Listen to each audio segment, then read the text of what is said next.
Frank, the day dawned bright and beautiful here at Indianapolis. A big crowd on hand at the Indianapolis Motor Speedway. First day of time trials, qualifications for the 66 running of the Indianapolis 500. The people came to see records broken, and they saw records broken early. Kevin Kogan, first man out of the box, shattered the track record.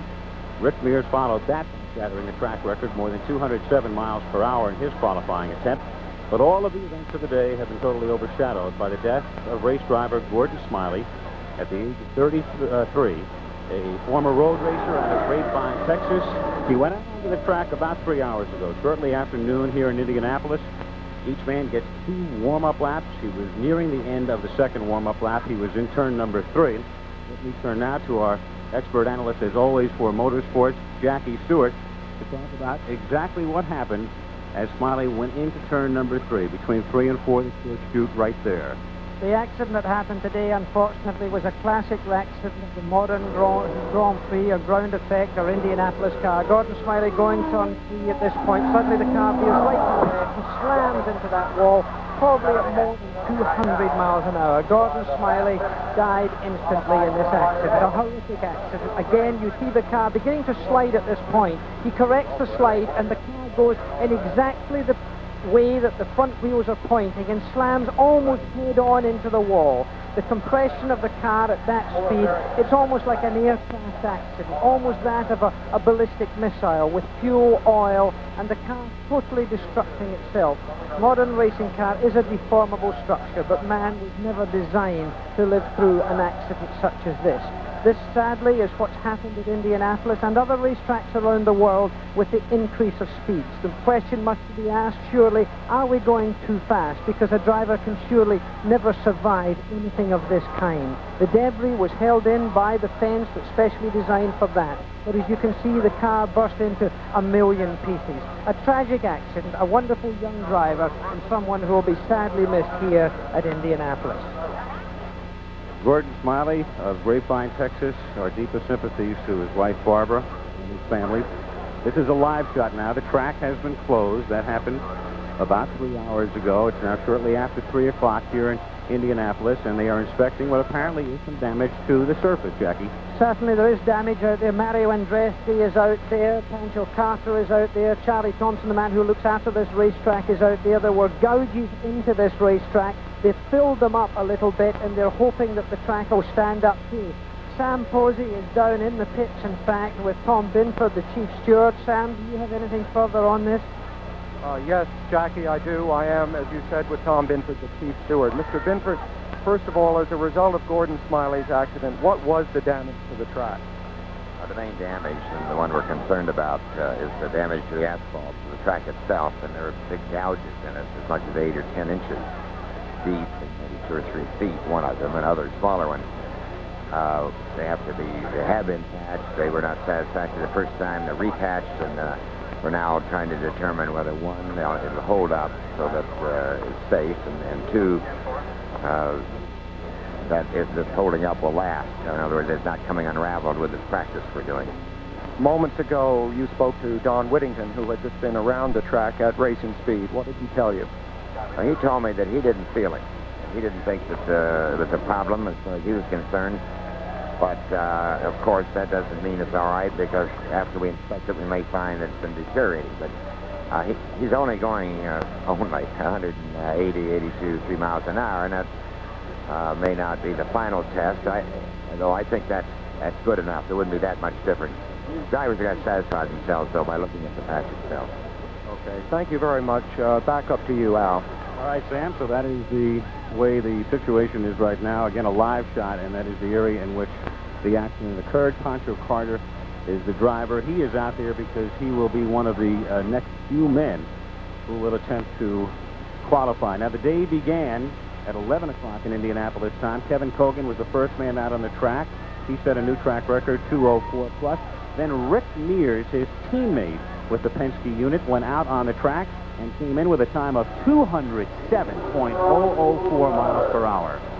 Well, Rick Mears has been setting the pace, of course, this year in these oval track races out here. Quite amazing. The fact the new PC10, as it's called, the Penske car, has been so superior. This is a car which is designed with something called ground effect to make the car suck onto the ground to the racetrack to give it tremendous adhesion. Rick Mears is the master of going faster right now. A great car, a great driver. Very few of the fellas who can qualify have attempted, but among those who have, and that figures to stand up, Rick Mears is on the pole at the moment, a new track record. His teammate Kevin Cogan at the moment sitting in the middle of the first row, and Gordon Johncock had an outstanding qualifying run, 2:01.884.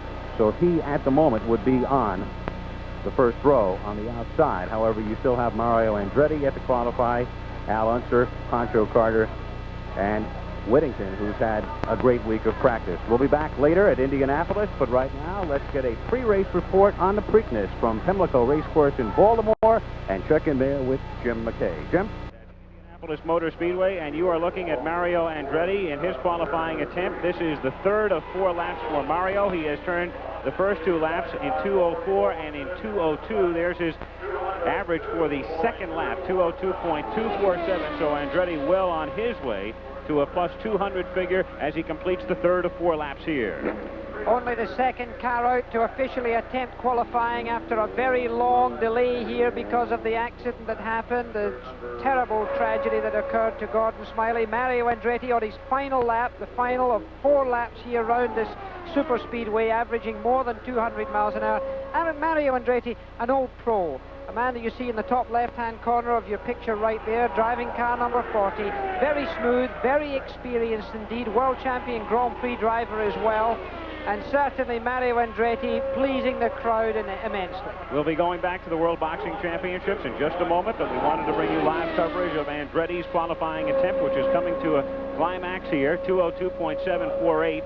His mark on lap 3. Of course, it was the 2:07.004 by Rick Mears that is the standard today. Rick Mears, the second man out on the track this morning, right now is on the pole. Kevin Cogan, his teammate, who was the first man on the track at 2:04.082, would be the second man in the first row. And with Andretti, at least what he did in the first 3 laps would indicate that he could conceivably move into that front row. The third spot at the moment would be occupied by Gordon Johncock. So Mario Andretti, a man who won this race in 1969 and then thought he might have won the race after the great controversy last year. There it is, 2:03.172. That's the third best mark of the day. So at the moment, he would join Mears and Cogan in the first row for the 66th running of the Indy 500 in 2 weeks. We'll be back later, but right now we return to Munich and Keith Jackson for more boxing. Live again from the Indianapolis Motor Speedway. Al Michael is reporting with Jackie Stewart, Chris Economaki, and Sam Posey. The time trials continuing, the track reopening at shortly past 3 o'clock Indianapolis time, so they have been racing again for about 45 minutes, attempting to qualify. And let's bring you up to date on what's been happening. Rick Mears, of course, setting a new track record, 2:07 plus.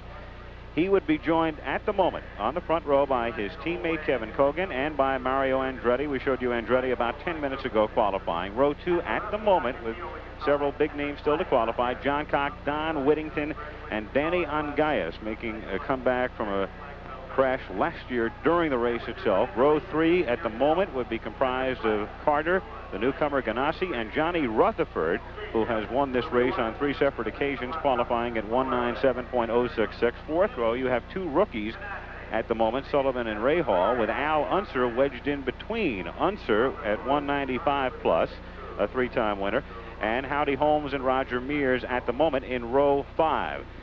The qualifications got underway at 11 o'clock this morning by draw, and interestingly enough, the man who had made a lot of headlines earlier this week with great practice laps, Kevin Cogan, driving for the Penske team for the first time, was the very first man out on the track and broke the mark set by Tom Sneva back in 1978, Jackie, going better than 204 miles per hour.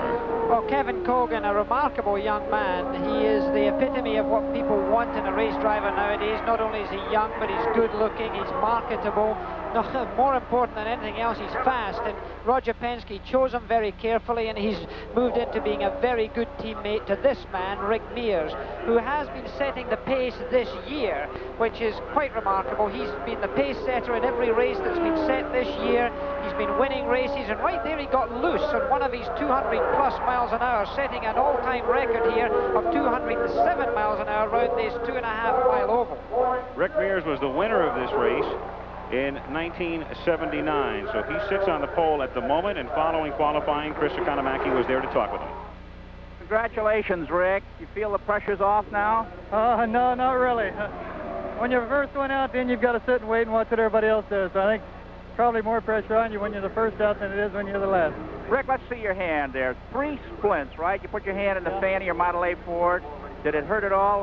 Does it affect at all your driving? No, the splints are digging into the palm of my hand a little bit when I'm trying to grip the wheel, but other than that, it hasn't been too bad, and hopefully by race day we'll get most of the stitches out and the splints off, and we should be in good shape. What about the pressure of the week? You started out on like a bombshell, have been running all week long. Now you've lived up to it. You think the load is off your shoulders until race day? Yeah, it's kind of a relief. We came out, deciding to go ahead and run fairly quick right off the bat instead of really holding back as much as we normally do, and give everybody something to shoot at. And as it worked out, we gave them quite a bit to shoot at, and then we kept working through the week ourselves and kept finding more ourselves. And the Gould charge just kept getting better and better, and that's what happened. Rick Mears gets better and better. Good luck. We're trying. Thank you. Rick Mears, by the way, turned lap 3 in 2:07.612. He's on the pole at the moment. Time trials continuing. We're live at Indianapolis, and we'll be back right after this. The usual large crowd gathering at the Indianapolis Motor Speedway today. Qualifying attempts continuing, coming to you live. Right now, Rick Mears is on the pole, and let's get a report from the pit area. Our colleague Sam Posey. Sam? Al, earlier in the day, when Rick Mears made his record-setting run, it was much hotter than it is today. It was over 90 degrees on a thermometer that I have here in the pits. It's overcast now and much cooler. What that means in the dynamics of the way engines work is that the air is denser and it's possible to make more horsepower. The cars right now are running with as much as 20 to 25 more horsepower than they would at noon when it was so hot. What does this mean? Well, Tom Sneva and A.J. Foyt are both coming up, and it could make quite a difference to them. Exactly, Sam, and they would be the 2 biggest names yet to come. As the first day of qualification attempts continues, Mears setting the standard with a mark of better than 207 miles per hour. Live at Indianapolis, and right now let's check in New York with Frank Gifford in our studios. Frank?